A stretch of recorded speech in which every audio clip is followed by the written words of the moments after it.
नमस्कार प्रेक्षकांनो, तर आपण बघतोय घरोघरी मातीच्या चुलीचा आजचा एपिसोडच्या सुरुवातीलाच इकडे आई हट्ट करतायत बाहेर येऊन बसायचं आहे त्याच्यामुळे, आणि इकडे नानासाहेब त्यांना समजावत आहेत की तू कालच दवाखान्यातून बाहेर आली आहेस आणि कशाला तू लगेच बाहेरून बसतीयस, सारंग येणार आहे ना, तो संध्याकाळी येणार आहे, तू आत्तापासूनच कशाला बसतीयस असं वगैरे त्या समजावत आहेत. इकडे आजींना पण बरं वाटलं आहे की सुमित्राई बाहेर येऊन बसल्या आहेत, पण त्या पण आधी ओरडतात की ती बाहेर आत्ताच कशाला येऊन बसली. तर नानासाहेब म्हणतात ती ऐकायची नाही, त्यामुळे तिला बसू देत, आणि बेल वाजते तोपर्यंत आत्ता कोण आलं, कारण सारंग तर उशिरा यायचा आहे असं म्हणून गुलाबरावाला ते दार उघडायला सांगतात. आणि इकडे सुमित्राई उठून बसतात. तर तोपर्यंत आपल्याला दिसतंय प्रेक्षकांनो की इथे सौमित्राला घेऊन जानकी इथे आलेली आहे. आधी नानासाहेब चिडतात त्यांच्यावर की जानकीला म्हणतात की अजून मला किती त्रास देणार आहेस, याला कशाला इथे घेऊन आली आहेस वगैरे असं इथे त्याला बरेच काही विचारतात जानकीला. पण जानकी इथे त्यांना समजावते आणि सांगते की सगळ्यांनाच त्रास होत होता आणि आज सारंग भाऊजी आपल्यामध्ये आहेत ते फक्त सौमित्र भाऊजींमुळे, कारण ते जन्म मृत्यूच्या ह्याच्यात होते, जगण्या मरण्याच्या वाटेवर होते आणि त्यावेळेला त्यांना ब्लड लॉस झाला होता आणि ब्लड ग्रुप रिअर असल्यामुळे तो त्यांचा ब्लड ग्रुप सौमित्र भाऊजींशी मॅच होता. सौमित्र भाऊजींनी आपल्या सारंग भाऊजींना रक्त दिलं आणि त्यामुळे ते आज वाचू शकलेत. त्यामुळे त्यामध्ये सौमित्र भाऊजींचा वाटा खूप महत्त्वाचा आहे आणि त्यामुळे ते इथे आपल्याबरोबर हवे आहेत असं ती जानकी त्यांना सांगते. आणि ते नसल्यामुळे आईंना किती त्रास होतोय, आजींना किती त्रास होतोय, तुम्हालासुद्धा किती त्रास होतोय असं ती बोलून दाखवते. आणि तुम्ही जरी ते दाखवत नसलात तरी तुम्हा सगळ्यांना इथे त्रास होतोय आणि हा त्रास कमी करा, आता एका आईला त्याच्या मुलापासून तोडू नका असं वगैरे ती खूप इमोशनल होऊन इथे सांगते बरं का. आणि इकडे सौमित्रसुद्धा म्हणतो की आता नकोत, माझ्यामुळे त्यांना खूप त्रास झाला आहे, त्यामुळं मी त्यांना परत त्रास देत नाही आणि मी निघून जातो असं वगैरे तो सांगत असतो. आणि तो जातो म्हणतो, आणि जातो म्हणताना नानासाहेब ऐकतात आणि म्हणतात सौमित्र जातो नाही येतो म्हणावं असं म्हणतात. आणि क्षणभरासाठी आपल्याला इथे वाटते बरं का की आता ते त्याला जायलाच सांगतायत, पण ते आपला हात पुढे करतात आणि त्याला ये म्हणतात आणि घट्ट मिठी मारतात. अशा रीतीनं सौमित्राची आपल्या या घरामध्ये एंट्री झालेली आहे बरं का. आता त्याची बायको म्हणजेच अवंतिका कधी येते हे आपल्याला बघायला लागेल. तर इकडे जेव्हा जानकी समजावत असते तेव्हा प्रत्येकाच्या डोळ्यामध्ये इथे पाणी येतं, कारण खरंच असतं ते, कारण प्रत्येकाला त्रास होत असतो, प्रत्येकाला तो इथे आपल्याजवळ हवा असतो, पण नानासाहेबांच्या हट्टाखातर कोणी त्यांच्याशी बोलायला जास्ती संपर्क ठेवायला जात नसतं.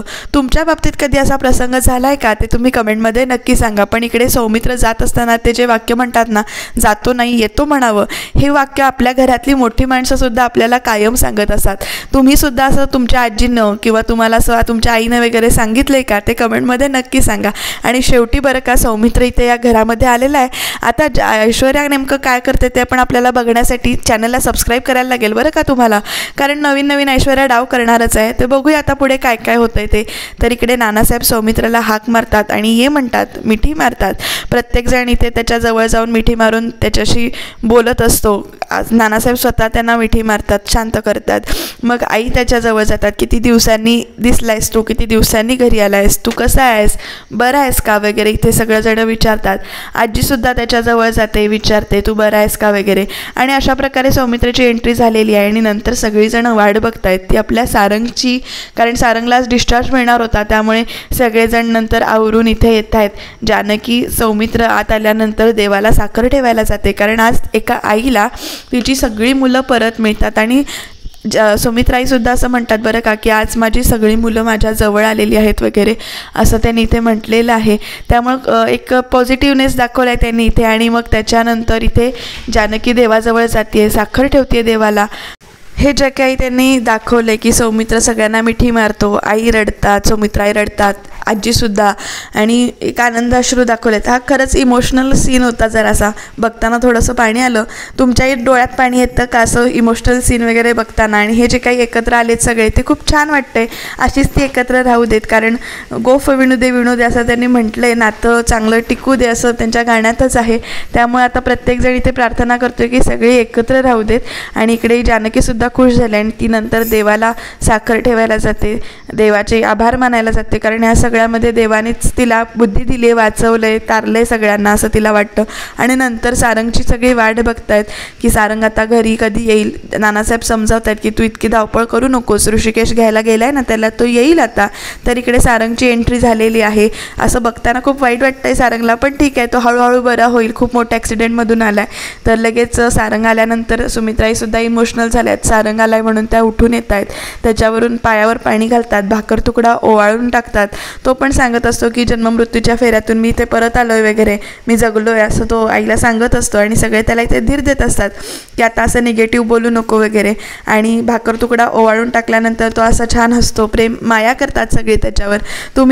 तुम्ही सुद्धा असं संकटातून आल्यानंतर किंवा बाहेरून कुठून जाऊन आल्यानंतर तुमच्या आईनं तुमच्यावर भाकर तुकडा ओवाळलाय का ते नक्की कमेंटमध्ये सांगा. तर भाकर तुकडा ओवाळून घेतल्यानंतर इथे त्याला सगळे आतमध्ये घेतात. आणि इकडे ऐश्वर्याचा चेहरा बघा कसा झालेला आहे. जरा तिला आनंद पण दाखवायचा आहे पण दाखवता येत नाही आहे असं तिचा चेहरा झालेला आहे. आणि इकडे सगळे खुश होऊन सारंगकडे बघतायत. सारंगची आत एंट्री झालेली आहे आणि सुमित्राही सारंगला ओवाळताना जानकीला थांबवतात. ते बघून जरासं वाईट वाटतं आपल्याला की अचानक असं का थांबवलं. ऐश्वर्या लगेच खुश होतो कारण जानकीला इथे थांबवलेलं असतं आणि ऐश्वर्याला तो मान दिलेला असतो म्हणून लगेच तिला खुश होते ती. पण इथे सारंग तिचा तो मानसुद्धा काढून घेतो, म्हणजे तिला ओवाळू देत नाही, नंतर ओवाळ म्हणून सांगतो. यामागे त्याने ना एक स्टोरी सांगितली आहे जी काही आहे ती आपल्याला म्हणजे काटा येईल आपल्याला सुद्धा ऐकताना अंगावर. कारण इथे आजी पण लगेच म्हणते बरं का की ऐश्वर्याचा मान आहे तो असं म्हणून. इथे मानपानाच्या गोष्टी सारंग आल्यापासून चालू झाल्यात बरं का. सारंग सांगत असतो की मी जो काही वाचलोय तो जानकी वहिनीमुळे, पण लगेच आजी पण म्हणते तुझा ॲक्सिडेंट झाला, तुला ट्रेननं पाठवलं ते सुद्धा वहिनीनंच ना, त्यामुळं असं कसं म्हणतोयस तू. तर लगेच सारंग जो काही आहे तो सीन सांगतो जे काही झालं होतं ते. आणि तो म्हणतो जानकीला की वहिनी तुम्हाला एक सिक्का दिला होतास किंवा नाणं दिलं होतंस 10 रुपयाचं, नदीत टाक, तुझ्या सगळ्या इच्छा पूर्ण होऊ देत, सेमिनार चांगला होऊ दे अशी प्रार्थना कर आणि हे नाणं तू नदीमध्ये टाक असं तू मला सांगितलं होतंस, तुला आठवतं आहे का. तर तिला ते क्षणभरासाठी आठवतं की तिनं नाणं ठेवलं होतं त्याच्या हातामध्ये. ऋषिकेश पण होता त्यावेळी. तर ते सगळ्यांना आठवतं. बाकी सगळे ऐकत असतात की हा नेमकं काय सांगतोय ते. तर ते नाणं नदी आल्यानंतर मी जेव्हा उठलो त्यावेळेला नदी दाराजवळ गेलो की नाणं टाकण्यासाठी आणि नाणं टाकलं. त्याच्यानंतर जोराचा गचका बसला आणि मी खाली पडलो आणि माझ्या पाटनं रेल्वेचे 4 डबे खाली पडले आणि ते सगळी माणसं बुडाली, पण मी प्रवाहाला लागलो आणि मी वाचलो. जर मी ते नाणं टाकायला उठलो नसतो तर मी सुद्धा त्या डब्यांबरोबर खाली पडलो असतो, म्हणजे बाकीच्या लोकांबरोबर बुडालो असतो. आणि आज जे काही मी वाचलो आहे म्हणजे मी जर आधी नाणं फेकलं किंवा नाणं फेकण्यासाठी आधी उठून आलो त्यामुळे आधी पडलो, त्यामुळेच मी आज वाचलो, नाहीतर मी इथे वाचलो नसतो असं तो इथे सांगतो. आणि तो प्रसंग सांगत असताना प्रत्येकाच्या अंगावर काटा येतो जो काही ते वर्णन करत असतो ते ऐकताना. त्यामुळं असं एकदम भरून येतं, काटा येतो अंगावर. आणि मग सगळे मान्य करतात की आता जानकीनंच पहिल्यांदा औक्षण करणं किती गरजेचं आहे वगैरे.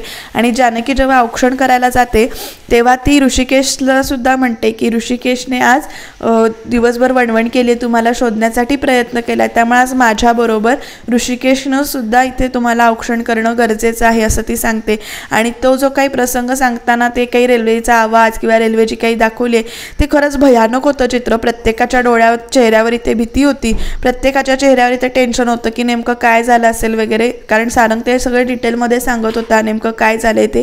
त्यामुळे असं काटा येत होता अंगावर.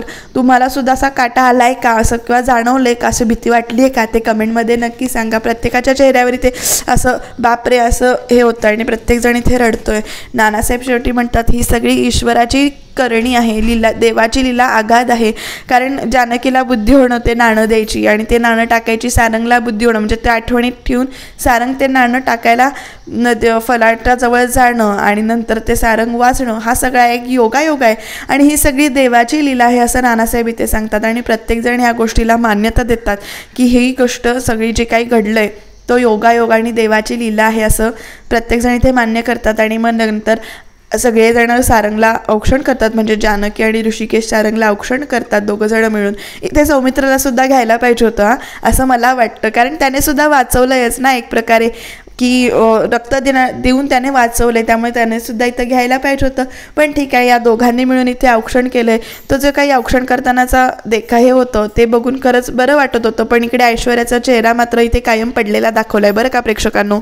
म्हणजे आपला नवरा एवढ्या मोठ्या संकटातून परत आलाय, वाचलाय, ह्याचा चेहऱ्यावर तिचा आनंदच दाखवलेला नाही आहे, कायम असा लटकवलेलाच दाखवला आहे. आणि तो जेव्हा येत नव्हता, सापडत नव्हता, तेव्हा त्याच्या चेहऱ्यावरचा आनंद तर दुगणीत दाखवला आहे. जरा तरी हिला काहीतरी वाटलं पाहिजे ना. बघा कशी एकदम अशी हे करून बघते, कारण पहिलं शेवटी जानकीला ओवाळायला दिलं आणि मग ऐश्वर्याला ओवाळ म्हणून सांगितलं, औक्षणकर म्हणून सांगितलं. तिला वाईट वाटतंय, साहजिक आहे. पण यामागची स्टोरी ऐकल्यानंतर सारंगचं हे म्हणणं का होतं हे सुद्धा बरोबर वाटतं आपल्याला. आणि ते जेव्हा ऋषिकेश जानकी त्याला ओवाळतात, औक्षण करतात आणि जानकी सारंगला छोटंसं गुलाबाचं फूल काढून देते, तेव्हा प्रत्येकाच्या चेहऱ्यावर इथे हसू येतं. शर्वरीसुद्धा हसतीये. आता या सगळ्यामध्ये हे सख्ख सावत्रचं नाटक कितपर्यंत चालवतात आणि कसं चालवतात ते मात्र आपल्याला बघायला पाहिजे. आणि नंतर ओवीसुद्धा येते तिच्या सारंग काकाला भेटायला. ती येते आणि त्याला मिठी मारते आणि म्हणते की मला खूप भीती वाटत होती तू नव्हतास तर. मी न्यूज बघितली आणि मला वाटलं की तू परत येणार नाहीस, पण तू परत आलास. माझा गुलाबजाम काका परत आला असं ती इथे म्हणते आणि आपण परत पुन्हा आधीसारखी मस्ती करूया असं वगैरे इथे सांगतात. नानासाहेब म्हणतात की आता त्याला आराम करू दे आणि ऐश्वर्याला त्याला घेऊन जायला सांगतात आतमध्ये. अशा प्रकारे सारंग परत आलाय. जो काही त्यांनी 4-5 दिवसाचा वेळ घेतलाय तो ठीक आहे. ह्याच्यापेक्षा जास्त ताणली असती तर कंटाळा असता सिरियल बघायला. तुम्हाला काय वाटतं? पण इथे आता तो परत आलाय आणि इथे बघा सगळेजण इकडे गेलेले आहेत आपापल्या रूममध्ये, आतमध्ये गेलेले आहेत. सारंग आराम करायला गेलेला आहे आणि प्रेक्षकांना उद्याच्या भागामध्ये ना इकडे आपल्याला नवीनच ट्विस्ट बघायला मिळणार आहे बरं का. कारण उद्याच्या भागामध्ये रक्षाबंधन विशेष ते दाखवणार आहेत, पण या सगळ्याला गालबोट मात्र नक्की लागणार आहे. कारण इकडे सगळी जेवताना बसलेली आहेत आणि जेव्हा उद्या रक्षाबंधन आहे असं म्हणतात आणि इकडे दादा अजून आलेला नाही आहे असं शर्वरी म्हणत असते, तर तेवढ्यात आजी म्हणतात की तो कसा येईल वेळेवर लवकर, कारण त्याला आता कळलंय ना की शर्वरी त्याची सावत्र बहीण आहे वगैरे.